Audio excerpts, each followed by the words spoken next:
नमस्कार। राजकीय मीरा कन्या महाविद्यालय आपका स्वागत करता है। कल हमने जयशंकर प्रसाद की कविताओं के बारे में कुछ तथ्यात्मक बातें की थी, जैसे उनके कविता संग्रहों के नाम क्या है, उनका महाकाव्य कामायनी है और उनके नाटक हैं, उपन्यास हैं। तो कई बार 2 नंबर के प्रश्न जो है इन पर पूछ लिए जाते हैं कि कामायनी किसकी रचना है, या जयशंकर प्रसाद का महाकाव्य का नाम क्या है, या कोई 2 काव्य संग्रहों के नाम बताओ, या उनके कोई 2 प्रसिद्ध नाटकों के नाम बताइए, उपन्यास के नाम बताइए, गद्य रचना के नाम बताइए। तो उपन्यास और नाटक उसी में आ जाएंगे। तो इस तरह से जो है वो प्रश्न आ जाते हैं।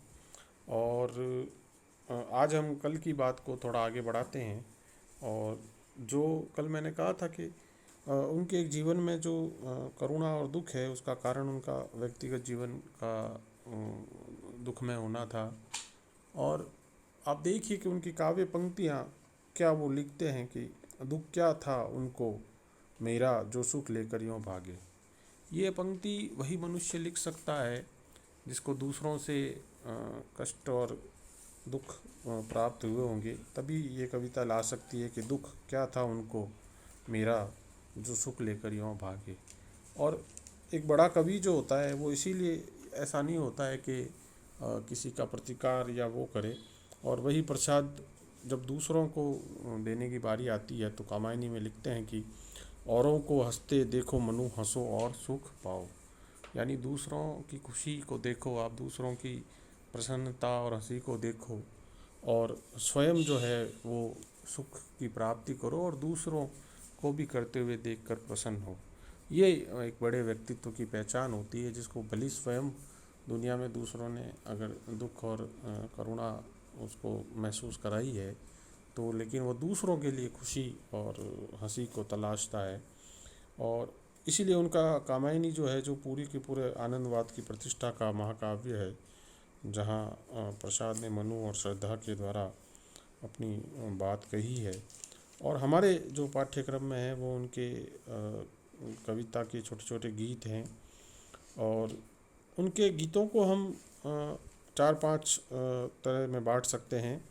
जैसे कुछ उनके गीत प्रेम परक हैं, जहाँ मनुष्य के प्रेम और उसकी अवधारणा को लेकर बात की गई है। कुछ उनके गीत सौंदर्य परक हैं, जो प्रकृति और स्त्रियों के सौंदर्य को लेकर उन्होंने कविताओं की रचना की है। कुछ उनके बहुत प्रसिद्ध गीत करुणामूलक हैं। कुछ जागरण परक है, जगाने के लिए जो उनका कविता का एक बहुत प्रमुख स्वर है। और कुछ उनके गीत जो है ऐतिहासिक है, यानी ऐतिहासिक पात्रों को आधार बनाकर लिखे गए हैं। तो आपसे अगर ये पूछा जाए कि जयशंकर प्रसाद के गीत कितने प्रकार के हैं या उन गीतों का क्या विविध स्वर है, तो आप आराम से लिख सकते हैं प्रेम परक, सौंदर्य परक, करुणामूलक, जागरण परक, ऐतिहासिक। आचार्य शुक्ल जो है उनके गीतों को 2 भागों में बांटते हैं, रहस्यात्मक या मधुमय और जीवनोन्मुख प्रकृति। यानी वो ये मानते हैं कि प्रसाद के 2 तरह के गीत हैं, एक जो ईश्वर और अज्ञात प्रकृति के प्रति जो रहस्यमय और मधुमय वो गीत हैं, और या दूसरे जो जीवन की ओर उन्मुख करने वाले गीत हैं।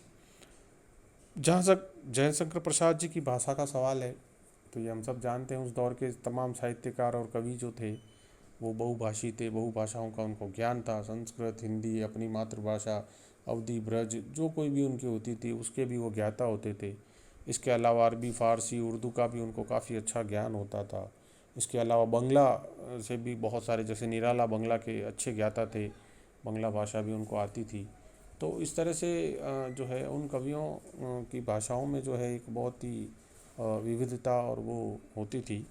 लेकिन जयशंकर प्रसाद जी की भाषा जो है वह निराला की तरह या नागार्जुन की तरह विविधता से उस तरह से युक्त नहीं है, बल्कि वो एक स्वरूप की भाषा है जिसको हम तत्सम शब्दावली से युक्त भाषा कहते हैं। शुद्ध साहित्यिक खड़ी बोली है। अगर आपसे प्रश्न पूछा जाए 2 नंबर का छोटा या टिप्पणी परक कि जयशंकर प्रसाद जी की भाषा कैसी है, तो बिल्कुल बेहिचक आप लिख सकते हैं कि उनकी भाषा जो है वो शुद्ध साहित्यिक खड़ी बोली है, और जो एक परिपक्व, प्रौढ़ और परिष्कृत खड़ी बोली है। यानी जयशंकर प्रसाद जी की भाषा कोई उबड़ खाबड़ या उस तरह की भाषा नहीं है, बिल्कुल विशुद्ध तत्सम शब्दावली से युक्त उनकी भाषा है, जिसमें तद्भव शब्दों का प्रयोग कम हुआ है। भरसक कोशिश उन्होंने की है कि उनकी जो भाषा है वह बिल्कुल जो है तत्सम शब्दावली से युक्त रहे और एक तरह का जो उसमें एक जो फ्लेवर होता है वो एक साहित्यिक खड़ी बोली का रहे, ना कि जो है देशज या देसी बोली के करीब वो भाषा जाए। उस तरह की भाषा उनकी नहीं है। उनकी शैली भी वर्णनात्मक और आख्यान परक शैली, जैसे पेशोलॉ की प्रतिध्वनि में आख्यानात्मक शैली है, तो वरुणा की कछार में एक वर्णनात्मक शैली है। तो इस प्रकार से जयशंकर प्रसाद जी की भाषा भी जो है वह उनके कवि व्यक्तित्व का आईना है। और अलंकारों का लगभग उन्होंने काफ़ी प्रयोग किया है, रूपक, उपमा, उत्प्रेक्षा अलंकारों का। तो पूरे छायावाद में आप देखेंगे, जैसे मानवीकरण है।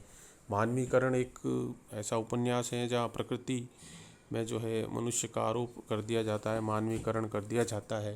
तो इसलिए जो है वो अलंकारों का प्रयोग हर छायावाद के कवियों में मिलता है।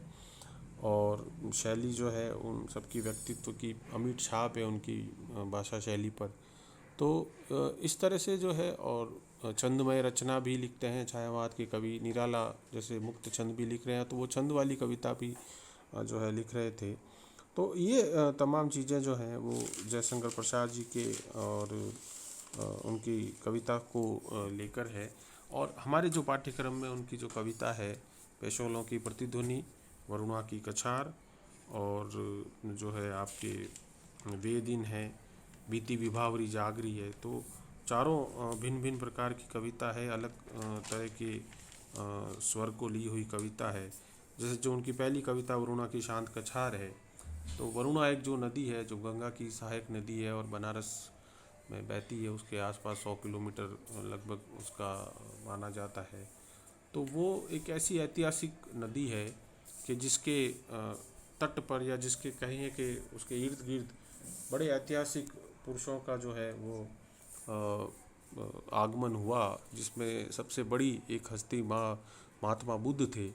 महात्मा बुद्ध को लेकर ही फिर ये उनकी कविता जो है आगे बढ़ती है इस कविता में, कि उस वरुणा के शांत कछार जो है वहाँ पर बड़े बड़े तपस्वियों ने तपस्या की। और वो कछार कहते हैं हम, जो नदी के पास जो एक थोड़ी सी नमी वाली भूमि होती है, जो नदी और किनारे के बीच की होती है, जो एक थोड़ी दलदली, थोड़ी गीली, थोड़ी वैसी जो कम पानी, एकदम मतलब जो गीली भूमि होती है, वो कछार कहलाती है। तो वो एक शांत उसकी कछार वरुणा नदी के बारे में बात करते हैं।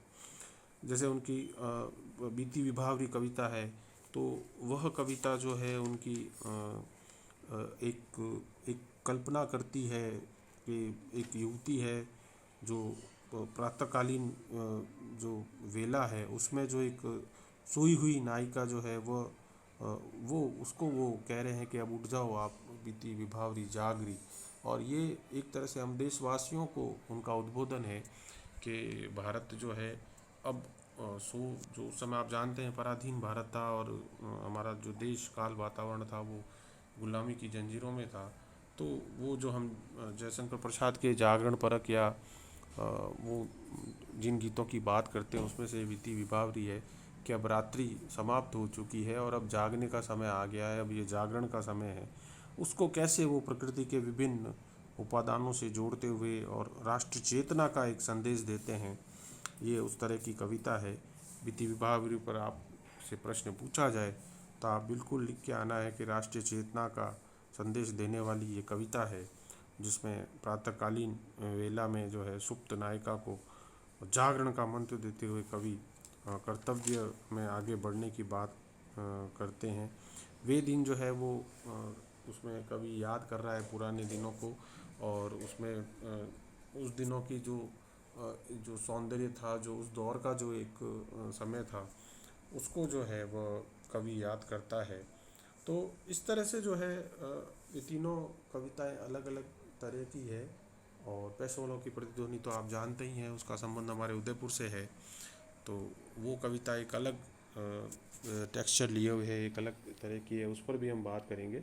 तो कल हम जब अगली कक्षा में जब हम मिलेंगे तो हम उनकी कविताओं की व्याख्या जो है वो उस पर चर्चा करेंगे। और तब तक आप भी जयशंकर प्रसाद पे और ढूंढिए, पढ़िए, खोजिए, और हमने तो इनको स्कूली दिनों से भी पढ़ा है, तो आपको इनके ऊपर और भी बहुत कुछ मिलेगा, और जो आप मुझसे पूछ सकते हैं, और भी हम इस पर बात करेंगे। तो आपको आज के लिए इतना ही, धन्यवाद।